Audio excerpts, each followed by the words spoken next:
Welcome back to Deadly Dissection. We are here spreading holiday cheer through blood and guts and mayhem this Christmas season. Is there And any other way? no better way to celebrate Christmas than with horror movies. Last week we covered The Lodge and traumatized Tasha. So It this was week rough. we are doing your one of your favorite Christmas movies.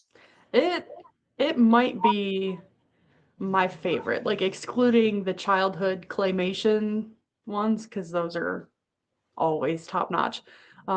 This is an absolute must watch for me every year, multiple times. So I'd say it's probably my favorite. Yes, we are doing The Mean One, starring David Howard Thornton, also known as Art the Clown, in the role of the Mean One, which I thought Mhm. he did a fantastic job. He did. If I had to pick one thing to change about the movie, I would probably have more of him in it. But other than that, it's just anybody that likes cheesy, slashery, ridiculous movies. I mean, it's Yes, now I will tell people, don't go into this just because David Howard Thornton is in it. Don't go into the movie expecting Terrifier level violence. yeah, no. It is Doesn't quite. not at that level at all. So don't go into it thinking that it is going to match that or be anything close to that. Now there are some good kills and some funny kills done in Uh, comedic ways, but don't go into it expecting Terrifier level yeah, or you will walk away disappointed. yeah. I will say it was really funny because when my friend and I went to see this for my birthday when it came out, and I went in thinking that it was going to be like a more serious thing, and I was like, "Yes, like a horror movie on the Grinch." And I have to say, I was actually like our faces hurt by the time we left from laughing, and I don't think anyone could pull off a serious Grinch horror. So I'm really glad that they took the route that they did with this Yeah. one, because I mean, they nailed it. Yeah. See, I remember too when I first kind of saw just like part of the previews. 'Cause I try not to watch trailers like you. Like I try not to because I want to be Yeah, me too. surprised. But I saw a little piece of one, and I wasn't sure either if this was supposed to be serious or if it was supposed to be horror comedy. Yeah. So when I watched it, I was pleasantly surprised and relieved that it was horror comedy. Oh yeah. Yeah. They. Ugh, I just love it. I just love it so much. So And fun fact, yeah, Crystal Martin, the woman who plays Cindy, is yeah, actually a stunt performer or stunt artist. no kidding. Um, so when she was doing like the best montage in movie history, um, that was like her actually going through and doing all that stuff. So I did best not know that. montage. Yes. Uh, Speaking of you loving this movie, why don't you just go ahead and take it away and tell us why? Like, what about this movie makes it your favorite holiday jam? oh man. So I love obviously the horror twist on the typical Grinch story where it's, he's sneaking in and Cindy Lou Who sees him trying to take away Christmas and, his heart grew three sizes that day, blah blah blah. Um and this one starts out with the same thing. I mean, Cindy Lou Who finds him, except it's Newville is what they called it, right? Yeah, yeah, Like Newville. they walk this line through the whole movie of like not using any of the specific names, terms, Yeah, they etc. don't use the Grinch term at all. Yeah. They don't say Grinch at Um, all in the movie. but the way they danced around a lot of that also cracked me up. Um, but yeah, so she's like having this sweet little bonding moment with this weird green creep that's in her living room. And her mom comes downstairs and freaks out and ends up dead. So now all of a sudden, the Grinch is this horrible monster in this total 180 from the story. And she has like a mental breakdown. The police don't believe her about who it was. And they're like super condescending about it and, treating her like she's just this like dumb kid who doesn't know what she saw. Um, so then she and her dad come back to town all ready to celebrate Christmas and have decided that they're going to sell the family house. And they find out that there is no sign of Christmas anywhere in Newville, and there hasn't been for a long time. And when they decorate for Christmas, her dad ends up dead because that's what attracts the Grinch. If you put decorations out, he doesn't come take your decorations, he comes and murders you. It pisses him off.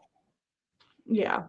Um, and they call him the Christmas killer because they say it's this guy that's going around killing people.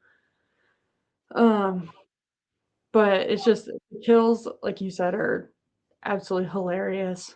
Um, like the group of Santa Clauses and elves that were out on the bar tour or Yeah. whatever party it was. The most satisfying kills ever because, of course, it's a bunch of drunk dudes like being douchebags and hitting on the waitress and like slapping her ass and everything. Yeah. Um, it didn't really hurt my feelings to see them get murdered in various ways in the restaurant. Um, And the one was it a guy or a girl putting that grinder thing and all the blood and oh, I think it was one of the guys one of that the it's guys? just spewing chunks and blood. Oh, Yeah. and there's the one that gets slammed down, like that little spike that they use for receipts and stuff. Yeah. When he Right through the slams the neck. side of their head down on that or neck, yeah. Yeah. Um, but it's hilarious because it's Cindy's going through kind of the same thing as an adult where like nobody wants to listen to her, but also there's this adorable deputy who I just absolutely love. The irony being that he's Jewish, so of course he's typically safe from any of the nonsense going on. But oh my Which god, I the related to funny him so part much. the funny part towards the end when he's trying to sing Christmas songs to lure the Grinch doesn't know the words, Bob, Bob, Bob, so he Bob, has Bob, to start Bob. singing the dreidel song. That part Um, killed me. and I related to him so hard because like there's the part where the sheriff who was the one that was super shitty to Cindy as a kid, Yeah. um when they run into her in the diner and he tells Burke the deputy, he was like, man, you gotta up your game, son. And he's like, I know, like still waving at Cindy as she walks out the door. And I was like, I feel that. He had such a good he's heart. he did, he was so sweet. um Ow, do you mind? um but yeah, so he's, the mean one has been living up in the mountains, and come to find out, like the mayor and the sheriff have been basically sacrificing tourists to him for every year since the murder. Or it was like a year or two after, because I think the first Yeah. year he distracted him with goats or something like that, Yeah. and after that he was like moving on to people. um, So it's like, the crime procedural where they're finding all these wallets in his lair, and Burke starts doing research and finding out that all these people are missing, and so weird that nobody's known anything about it or done anything about it or says anything. It all just kind of gets swept under the rug. Yeah, Um, denial. yeah. So it's nice, like, because you can tell he's still, especially at the beginning, kind of has those moments where he's like not sure what he's supposed to believe. Um, but he also, I appreciated that he did not just immediately start treating her like she was crazy when the sheriff is like, oh, yeah, she had a nervous breakdown and she was in a hospital for a while. Like, she was a kid who saw her mom get murdered. I Yeah. think regardless of whether it was the Grinch or otherwise, that it's totally fair that she have a mental breakdown. So there is kind of some of that frustration of like dismissing anything she has to say, like she has no credibility anymore. Um, but Burke is willing to look past that and be adorable and supportive for the most part, and almost gets himself killed. So Now, I love him. He's my I will say, um, after seeing this movie the first time, and the more that I watch it, this desire that I have is not going away. So what I want for Christmas is I want that candy cane pump action 12 gauge that she yes. that she has. Oh Like that God. is epic. That Yes. that candy cane shotgun. All of her weapons that she creates, because like, at that point she's like, okay, well, if nobody else is going to do anything about this, then I'm going to end it. So she like makes her house this huge trap, and the doc who is Doc Zeus, Yeah, um as, as the play on Dr. Seuss, um he's there to help because his wife was taken by the mean one, um which is, our kind of our big introduction to him is at the bar. And of course, anytime he goes to say the Grinch, instead of Grinch, the bartender's like, Finch, order for Mike Finch. And it's so cheesy, but it's just absolutely hilarious every time. I never get sick of it. hmm Um, so yeah, so she's created during the course of this montage, she's training like a beast. She's taking time to work on her firearm skills. She's got like a dummy Grinch hanging from a tree yeah, that she that she's beating on. She's doing like pull-ups and all kinds of crazy like MMA trainer kind of stuff, which makes sense as to her being a stunt woman. yeah. Um, so yeah, she goes and she fills all these Christmas ornaments with kerosene, and she's got the shotgun wrapped in wrapping paper, and like It's all got of the the things are Negan just style bat with Christmas lights wrapped around it. yes. And when Burke sees her in the hardware store just wandering around picking stuff up, she's so cheerful, just dropping all of these super sharp implements and other weapons into her basket. And she's just like, everything's great. And I was like, Mhm. man, I feel like if I were to ever snap, that would be me. Like the super cheerful, obviously unhinged, run and duck. Yeah, Um, because it's just hilarious. And I don't even remember what music they played during the month. Was it some kind of Christmas music? I don't remember. All I remember is that it's the best montage in movie history. Yeah, Um, it's awesome. It's so fun. that It's is so what's fun. important. Now And the what way, oh, go ahead. no, go ahead. Nope, go ahead. No, because I'm you finish. You finish your thought. Um, Interrupted. the one of the best things for me is, there's that standard Grinch story, and they make plays on that with the dialogue. There will be little references here and there to lines that are very clearly from the original Grinch story. So I really Yeah, appreciated how they did that too. and the narrator does that as well. Yeah, it was like Easter egg or Christmas egg after Christmas egg after Christmas egg, and I never get tired of it. Yeah, and I'll say the dad kind of reminds me of Malcolm McDowell a little bit. You know, Who? the old guy who plays Dr. Loomis in the Rob Zombie Halloween movies. Malcolm Oh, McDowell. He kind of oh, okay. kind of has that look. I when I first saw it, I had to do a double take at first because I thought that might be him, Yeah, but and he it's was a he was a hell of a goof too. yeah, Um, I I enjoyed him while he was around, while he lasted.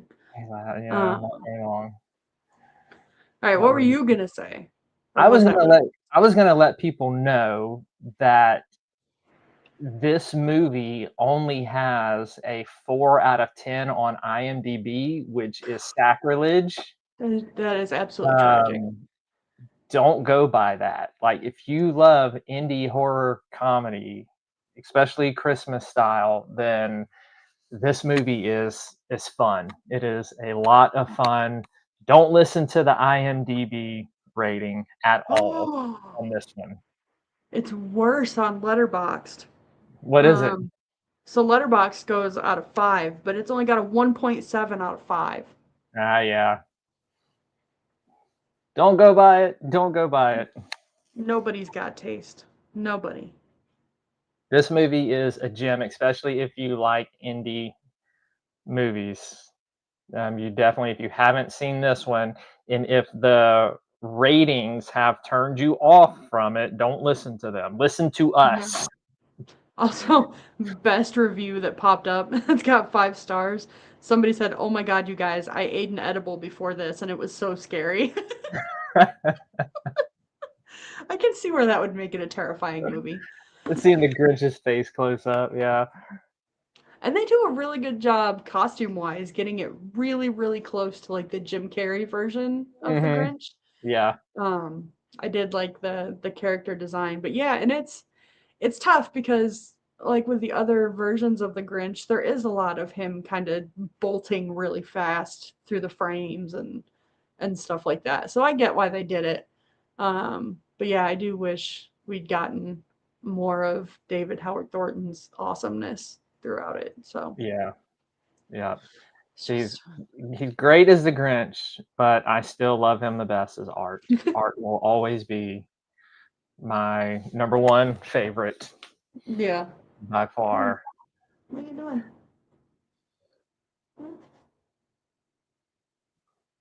She stuck her nose in the back of my head. I don't know what Ripley she did. have an opinion about the Grinch? Ripley? She's got an opinion about everything, don't you? We'll let her talk. Oh, you piggy. She just burped in my ear. Oh, I don't know who raised this dog, but she's got no class. no manners, no class whatsoever. None. You got to talk to her mom about that one. She would be an excellent shoe-in for Max, the Grinch's dog. Oh yeah, She would be a great Max. we need a Grinch too. A We mean one do. too. We need the mean one part Oh my two god. with Max. If they made a sequel, I would die. I'd be so excited. We need like some rabid Cujo dog. Right? Max. It would be. Yeah. Now, so the challenge for me was going through this movie and picking out any type of deep themes, anything redemptive that would flow over into real life, anything theological or philosophical, and I found them. Oh, I okay. found I them. thought There are today, and I came up with a couple of like deeper takeaways, but it's still not very deep. So, there's a couple, and then I'll save the really main one for last. But the theme in a lot of these horror movies, okay, so this one, and then when we look back at Thanksgiving one that we did, there is always like this the secret that is suppressed in these towns, right? That yeah. there is this evil that doesn't want to be dealt with. There's the sin that doesn't want to be caught out. It wants to be covered up, and they want a scapegoat, right? Like they scapegoat Cindy, telling her she's crazy. They scapegoat Doc, like he's the crazy one. Nothing's going on, Yep. while they're trying to cover up the evil in the things going on, and they're just trying to pacify the mean one because they don't know, they don't want to deal with it. And the thing I like about those movies is because it does translate into real life in the sense that it shows the danger of suppressing things, right? Whether we're suppressing our trauma, whether we're suppressing and not dealing with actions or mindsets that we know are harmful to us, Yeah. and we're trying to cover it up because maybe we're embarrassed of it. We don't want to bring it into the light and have it exposed and have it dealt with. But like the horror movies, eventually the things that we try to cover up, when we spend all of this emotional energy trying to cover those things up, they eventually come out. Yeah. And it's messy when it comes out, right? There's Sure is. a lot of stuff that goes on in the horror movies. People die, this and that, but Hey, eventually, in some of these horror movies that end well, I don't right? know. Everything works out. The evil is conquered, and I think that is so indicative of true life. That yes, when we first confront these wrong mindsets or these actions or these things that we have tried to suppress, like it's messy and um, it's hard and it's difficult, but in addressing it, in bringing it into the light, there is healing. And I think one of the things that horror teaches us is that never suppress your trauma, never suppress your hidden sins, never suppress those wrong mindsets. Bring them out in the light and deal with it. So, like Thanksgiving, the Grinch has that small town covering up a secret, not wanting to deal with this. Let's scapegoat everybody who kind of starts to poke and prod around that may know the truth. And Yeah. then we can apply that to power systems as well. And we've done that before on the show of exposing power systems and how things don't like to be exposed and they scapegoat people. Hmm. Politicians do that, and we've talked about that. So I think that is a big theme that jumped out to me in this Yeah. one. That's one of them. My the main one that I kept or that kept coming up for me was kind of along those lines, similar-ish. As far as like inherently trusting people in positions of power. Because what's her face, Mayor Bean, is Mm, like walking around, vote for a brighter tomorrow and acting like the world is all sunshine and rainbows when really she's well aware that people are dying and has no interest in it coming out because for whatever reason, like it'll reflect poorly on her because she's the one in charge and this is happening, whatever. But you just can't always assume that because someone has some level of authority, that it means they are honest or truthful or have any sort of morals. So you should always remember to use your own discretion when it comes to stuff like that, because that's how people get in trouble. They're like, this person would never do anything like that. And it's like, but would they? yeah, yeah. And I think that's a great theme too. Like when you look at, like, I'm coming at this from a theological angle. When you look at portions of scripture, especially when you get into the book of Proverbs, which is like all wisdom type literature, it talks a lot about people in position ruling with wicked hearts and wicked intentions and foolishness and stuff like that. And you see uh, a lot of this rebuke towards people.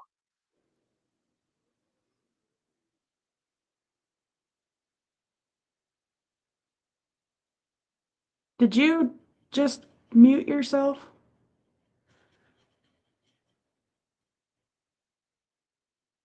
You can hear me?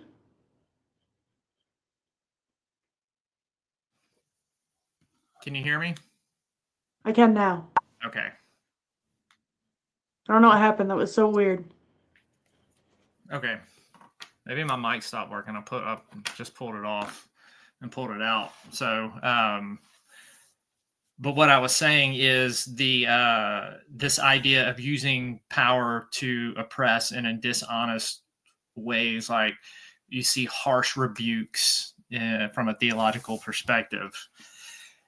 In that, it is the theme of justice is a very big theological theme throughout Scripture. God is big on that. Hates injustice. And so we, as people created in his image, should fight for that. Fight for justice. Call out oppression where it is. And again, like you said, not be so trusting of people in authority. Like when your gut tells you something is wrong, like maybe There's a listen. reason. Yeah. Yeah, and that kind of comes back to, like, we discussed it a lot with Heretic too, like how much in the case of religion like that, unwavering and unquestioned trust can cause so many issues for people because what was his name? Hugh Grant's character, like he brings that up, like how many people are willing to do whatever, excuse me, and not use their own faculties for anything because they're just blindly believing what they're told, and they just like give up their own rational thought for the sake of, this person is in a position of authority, so obviously they wouldn't steer me wrong. And how little prepared, or how poorly prepared that could left that the girls especially for being able to have any kind of debate, because it's just sunshine and rainbows, and they didn't have well, by the end I feel like they kind of showed that they really did have that grasp of things, like deep down. But on the surface they definitely had no idea how to provide any kind of rebuttal to a lot of what he was saying. Yeah. I want to piggyback on something you said, still talking about this whole issue of authority and religious leaders and stuff like that. Like there's a passage in I don't remember if it's First or Second Timothy, but those are basically books written that are telling young pastors how to go about, managing the church well in a good, honest, and godly way. And it deals with appointing people as elders or pastors. And one of the things it says is, do not lay hands upon anyone hastily or very quickly. And the laying on of hands was just like a symbolic gesture to say this person is set apart for this work of pastoring. And the author says not to do that because you don't want somebody who has not been around long enough to show proven character, to show honesty, to show integrity.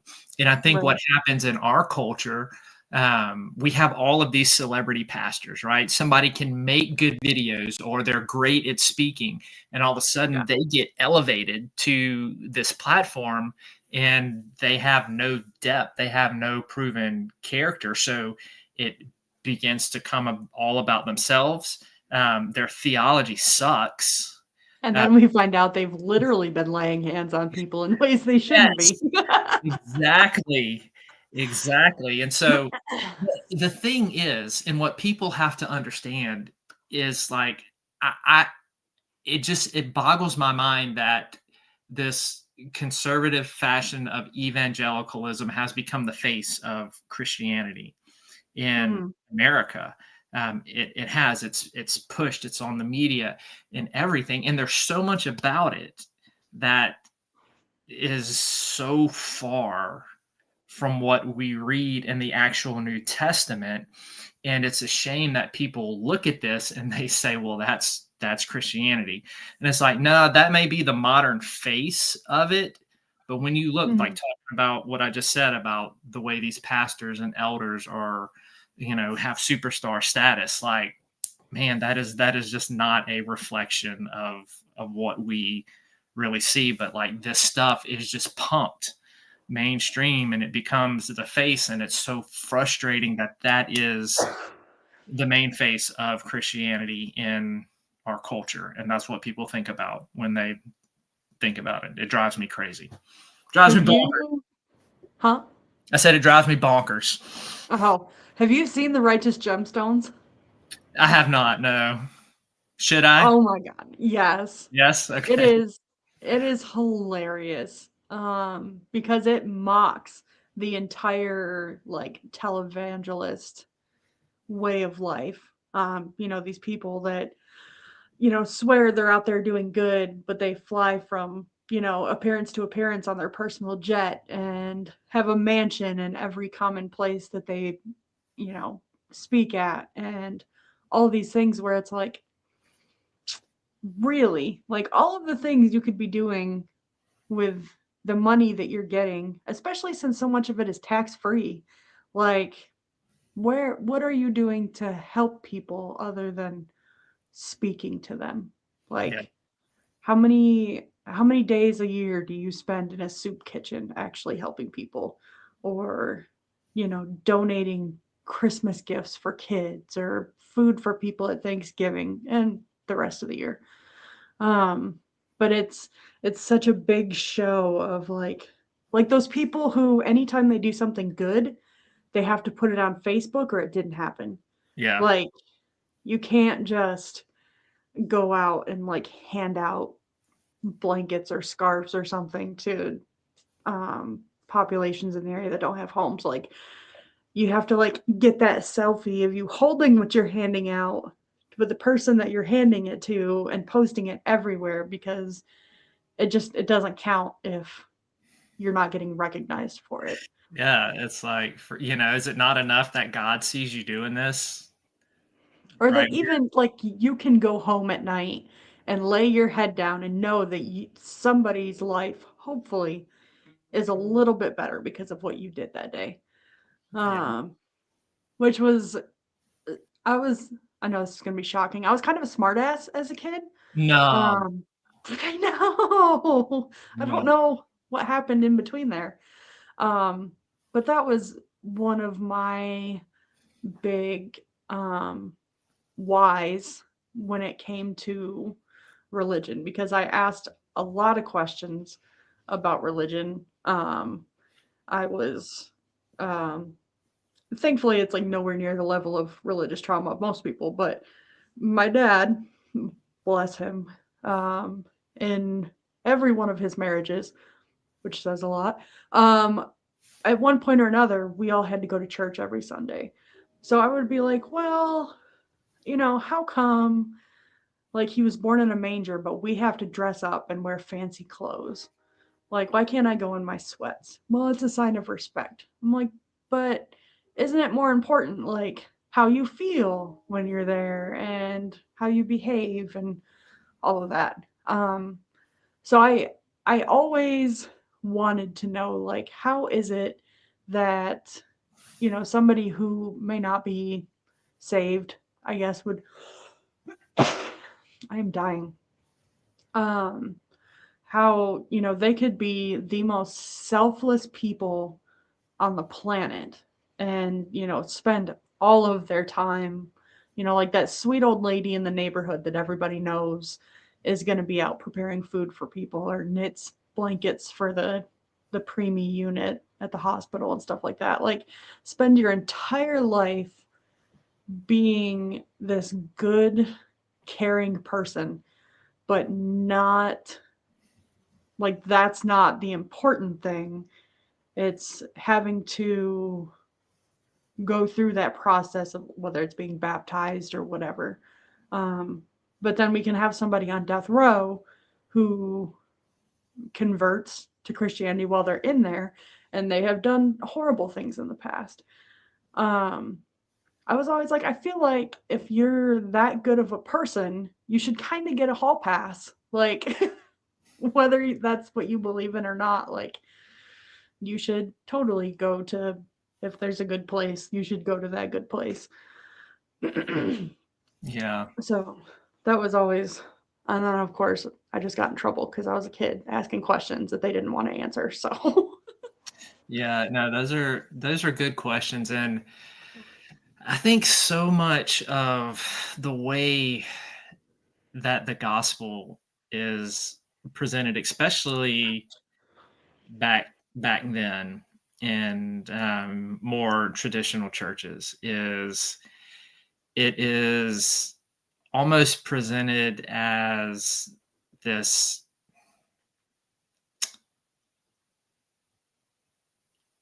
almost like a ritual you go through, or a thing that you say, or a thing that you do, and that totally negates the cross. Like, the whole issue has to do with the sickness of sin and the greatness of grace, right? The scripture presents us, all humans, that even though, the best of us, we have this sickness of sin that keeps us separated, and grace comes through the cross to heal us of that disease. And so it's this idea of an inward transformation that happens through the cross, and it's about a reconciliation with God.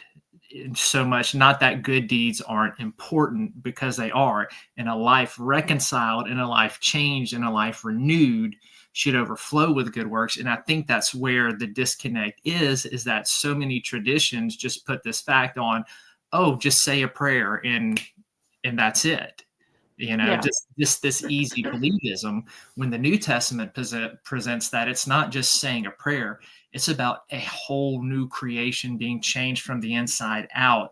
And that change, it overflows in your life with good works and love. And because there's this new creation, that I can't help but do good to people. I can't help but love people.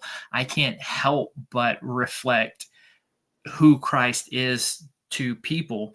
And you have so many people who were just bought into this easy believism that you can just say a prayer and then you can live however you want and you're good.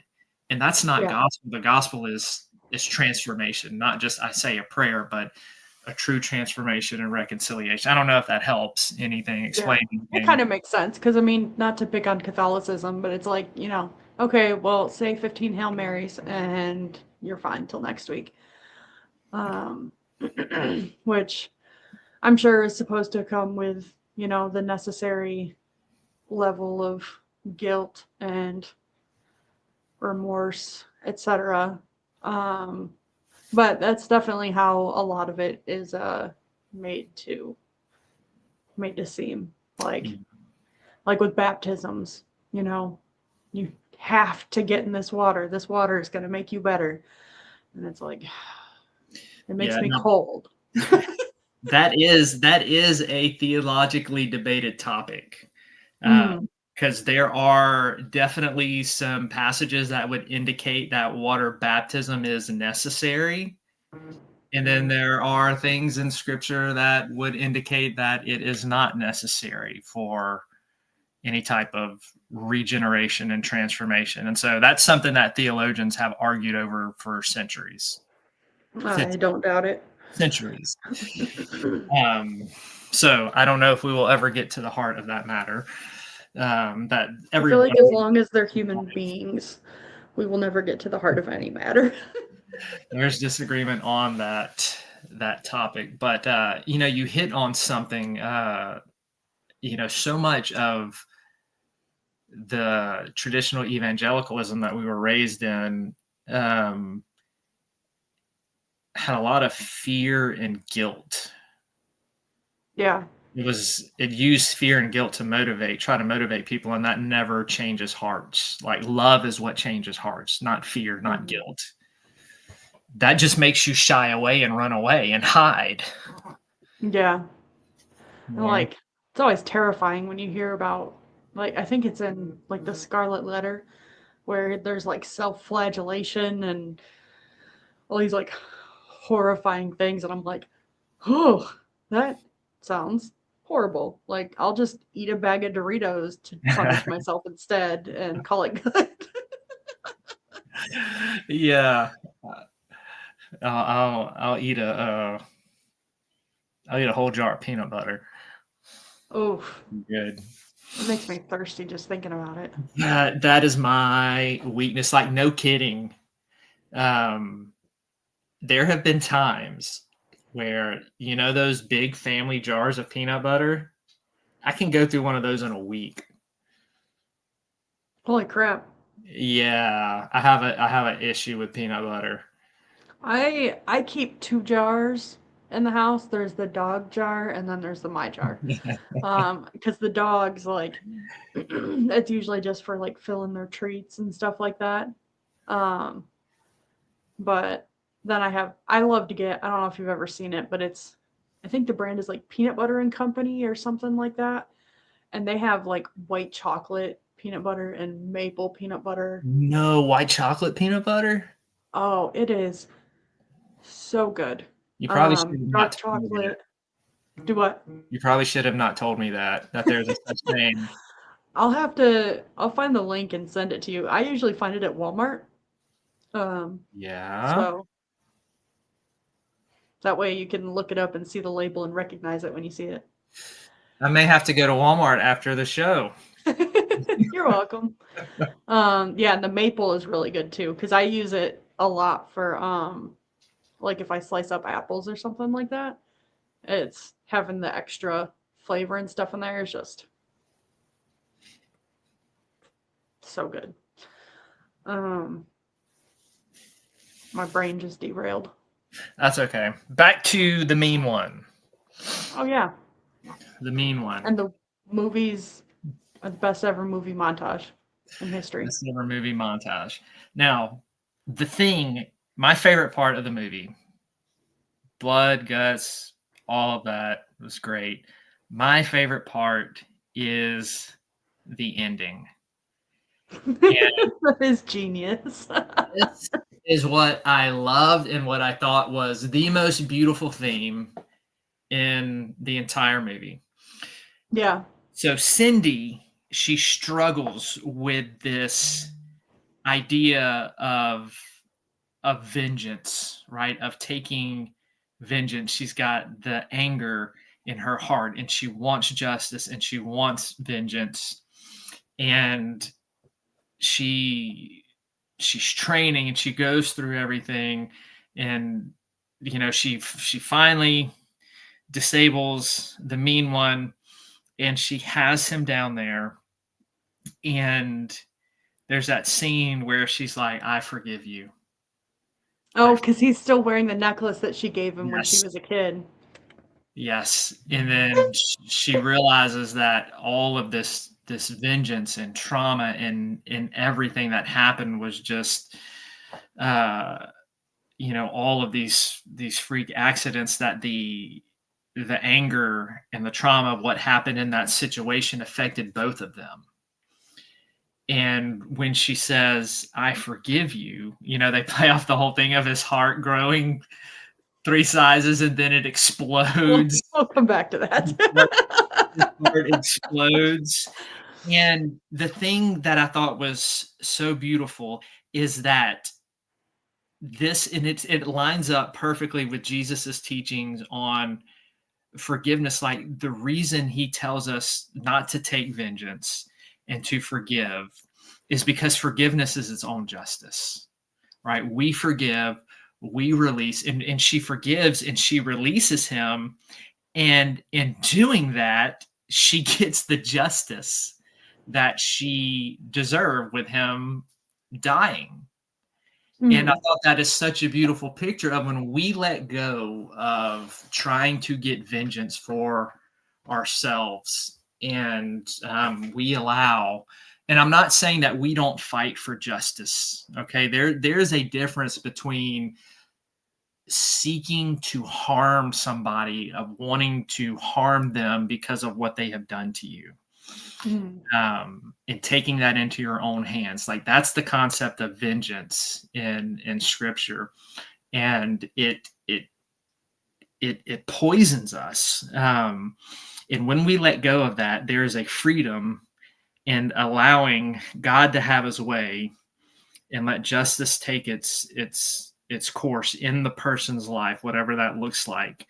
And again, not that we don't fight for justice, that we don't seek it, but we let go of that want to inflict and destroy, of just the process of evil over and over and over again in the human heart. And so when she lets go and she forgives, and then it's this beautiful picture of justice taking its course right then, and boom, he dies, and that's it. And I was like, I love that. That's great. And I'm over here like, oh man, so basically just kill them with kindness. Especially here in the South, where I was trying to remember how somebody worded it one time. It was like, people in the North they're not nice, but they're kind. And people in the South are nice, but they're not kind. Mm-hmm. And it was like, in the North, people are probably going to be really shitty to you up front. But when it comes down to it, like when you really need help, it's going to be there. Whereas a lot of times, not to say that that's a blanket black and white statement, but then in the South, like there's the whole, oh, bless your heart kind of thing, where it's like, are you being nice or did you just insult me? Yeah. And man, to be able to just like, sometimes that really is the best revenge. Like when you can just drop a one liner and walk away, or you do something really nice to them after they've been super shitty to you for however long, and that it's just like eating them alive that you did something nice. Yeah, and I can testify in my own life with just all the history of going through the narcissistic abuse and stuff. And there was just having gone through that. And when I came out of it, like I wanted vengeance, right? Because of all the things, my name was dragged through the mud, like everything, like I wanted somebody to pay and stuff. And because there was so much hurt and so much trauma. I found out the more that I hung on to that vengeance, it just made the trauma cycle. But as I started to let go and to forgive, like to really truly forgive in my heart, the freedom that brought and the healing that it brought from the trauma, from what was done, was what I found that was so amazing. Mm-hmm. And just sitting back and being like, okay, this is not my job to clear my own name. It's not my job to, want harm or to see bad things happen. Like, vengeance is the Lord's. He will repay. My heart has to forgive so that I can heal. This is about my healing. And so, like when I saw the end again of The Grinch, it just reminded me of all that, and it was just very cathartic in my own process of forgiveness. Yeah, as we sit here with like nature's biggest killers, all all in our photos. Yes.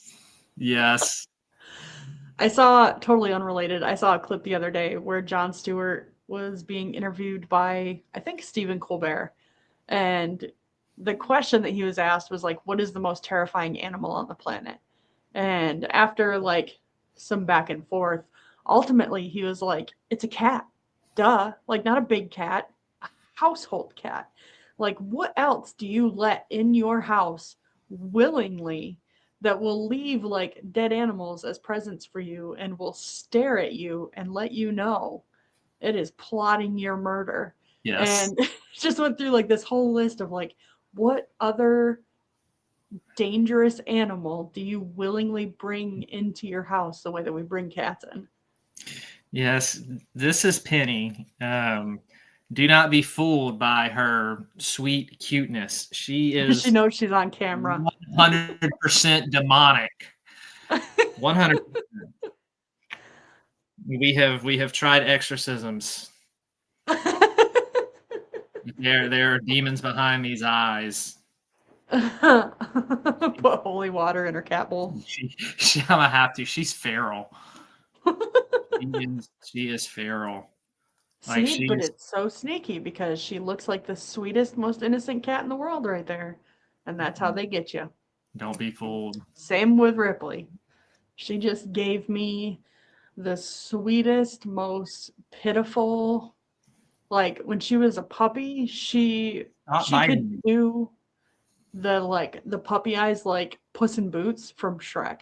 Yeah. Like it was just somehow she made her eyes bigger and they were like all shiny, like she looked like she was on the verge of tears and just ate away at your soul. She still does it. It's not quite as effective now, usually because she knows better by now, whatever she did to get in trouble. But still gonna try. Still gonna try. Yep.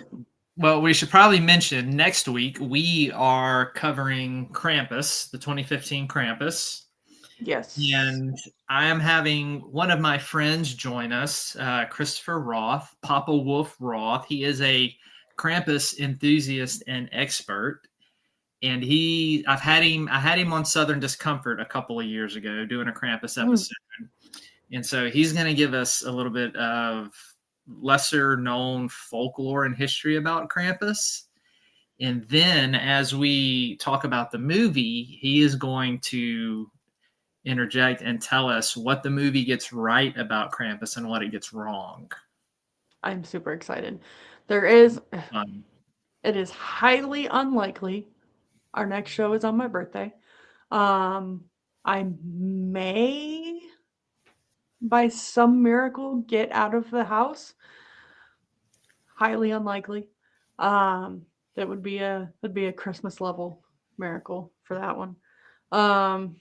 But at this point I'm hoping not, because that is a conversation I would like to take part in. Well, if not, we will have a birthday celebration here on the show for you. Streamers, confetti, and balloons. Yes. Yes. We will. A nice red balloon for Pennywise. Yes. I still have to watch Sunday's episode. Yeah, I'm a couple behind. Oh my gosh. Wherever my Welcome to Derry people are at, love you. It's been such a good season. I'm so excited. I know there's at least 3 seasons that they've scheduled. So we'll see, but I think it's been a really good, fresh take on it. I've enjoyed it. I got to finish up, not this past Sundays, but the Sundays before episode. I'm like halfway through that one. So I got to finish that.